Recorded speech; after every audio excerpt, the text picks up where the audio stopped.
This is Jeff Flaster. I am happy to be appearing on OG Interviews.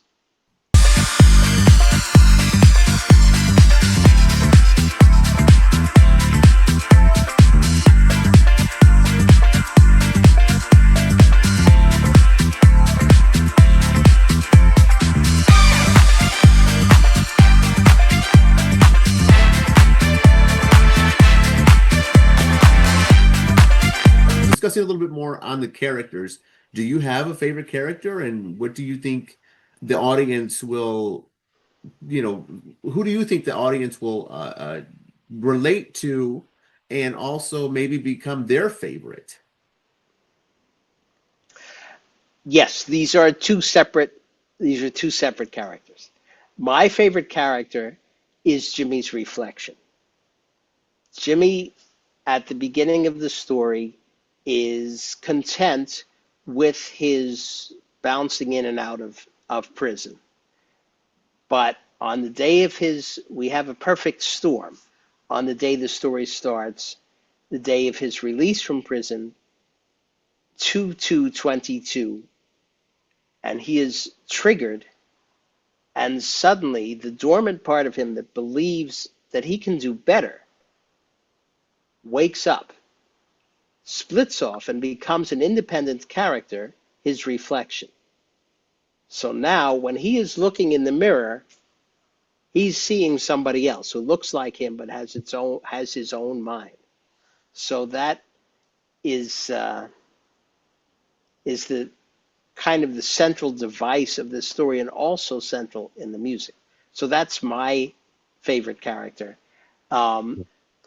This show has had, I think, 4 stage readings, and generally each time people say, we want more of Emil. So Emil is the favorite character of the audience. Emil is Jimmy's cellmate, an art forger, in the opening scene, who doesn't believe that Jimmy can go straight. He believes they've pretty much already made their bed and have to lie in it, even though Emil has a dream of his own to open up his own cafe with his own paintings on the walls. And the two of them together, so Jimmy gets out of prison, but his buddies in prison set up a betting pool as to when he's going to be back. Even though he is going out swearing, he's going straight. So Emil starts to follow him and shows up in Act 2 in Jimmy's shoe store when he's pretty much started to turn his life around. And the two of them together stumble into the situation at a bank where Jimmy ends up having to sing Emil's praises while really being ready to strangle him, because the banker has now said that Jimmy is going to be putting up his shoe store as collateral for the loan that Emil is going to take to set up a cafe in New Orleans. So, and the banker says, since he's a friend of yours, we don't have to go through the normal process of checking previous employment, which neither of them need, because previous employment, jewel thief and art forger, doesn't work out very well. So they sing this little number here. Here we go.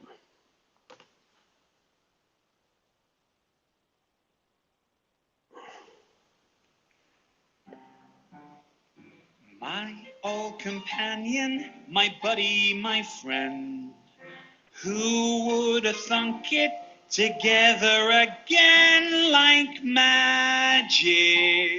We never could do no wrong.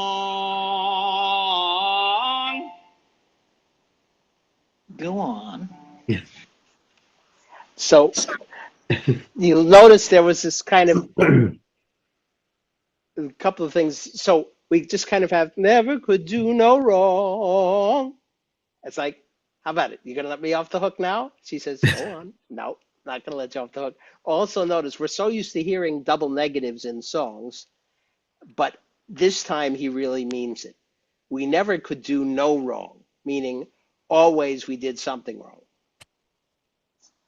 So For me, the music, I love the music in it. So thank I'm you. glad you're playing. I'm glad you're playing, some of the music for us because that's why I thought, oh, maybe he'll want to sing some of it for us or something like that. Because the music is, I love the words and I love the feeling that it gives, and the songs are really good. I did Thank you. enjoy the songs, the aspect of the songs. Uh, just following up on the character question, do you find it surprising that Emil is actually the favorite of the audience? No, because he's the one that makes people laugh. Yeah. We need him. So he's the first one. He was also um I think maybe it was a surprise in the second stage reading, but after that, no. And I've continually expanded his role. He is also um, he, he has two different accents. He's got a strong French accent, but he's actually from Brooklyn. So, and he will use either accent depending on whether he's thinking of himself at the moment as a forger or an artiste. So we had a lot of fun with that in earlier versions. That we have some heavy themes in this show, but it Yeah. also a lot of laughs, and a lot of those Yeah. laughs are thanks to Emil. Yeah, and I'm actually glad you brought that up because when I first went into this, I'm like, okay, this is gonna be very dramatic, and then after a while I caught on, I was like, this is a comedy. And it works with the It's musical. yeah, Go ahead. it's kind of Les Mis Yeah. meeting Guys and Dolls How did this stellar cast come together? through sound. Again, I was listening to them, Hmm. um, and I was listening for voices that spoke to me, and also singers or actors who have had experience with shows compatible with this one. Les Mis, I think most of my cast has some kind of connection to Les Mis. Celinda, who plays Annabelle, was in the London revival of Guys and Dolls. So there's the Les Mis and Guys and Dolls thing. Also, Carrie Ellis, of course, was the original West End Elphaba in Wicked, and Hadley was Raoul in Phantom of the Opera. Now, both of those shows have in common a central figure who is not so easy to judge as either good guy or bad guy, kind of in keeping with this theme of the primary battle is within, not good guy versus bad guy. Also, I was looking specifically for genre fluidity. I speak that carefully um, because, as you've already seen, I've got this kind of one of my previous cast members described my music as pop classical music that sounds like pop. That's kind of what it is. So I've got Hadley Fraser who can sing the Great American Songbook and make it sound like 21st century pop.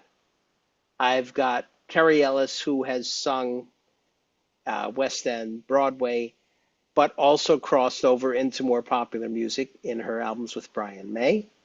And I've got Jackie Dankworth, who is primarily a jazz singer, but also sings with string quartets and does music that's a little harder to define, somewhere between jazz and classical. I was Well, the good. cast is very talented. They did an excellent I job. was Their voices, in my opinion, high. take the project to the next level. They have beautiful voices, and I love the feeling that it brings. True.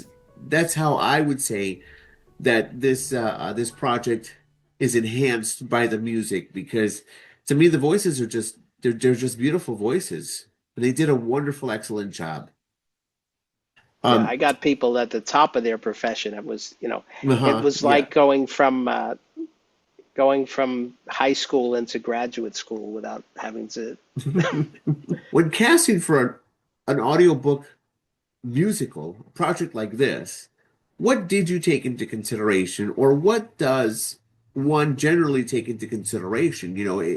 Of course, it's an audiobook, but as a writer, as a director, it's your vision. So does something like ethnicity play a part? Does that matter? The way the talent looks, does that make a difference, or is it truly just the voice that matters in a project like this? It was entirely the voice. I didn't care what they looked like. I cared what they sounded like. And as I say, the shows that they've had experience with, so that even Jackie, who's primarily a singer, was also in the Royal Shakespeare Company. So they all have, I needed to know that they have acting credentials of some sort. And I guess the other thing was I wanted my wife to like them also.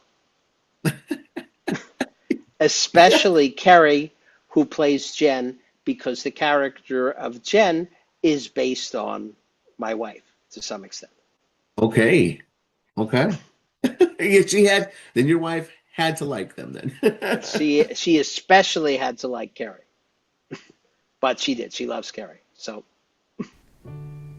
I was good. I was strong. Hi, I'm Kerry Ellis, and I'm playing Jen on the new audio musical of Jimmy Valentine. It's been a bit of a whirlwind. I got a call asking if I would look at this project, and I read through a bit of the script. I got a synopsis of my character and asked if I'd like to be involved.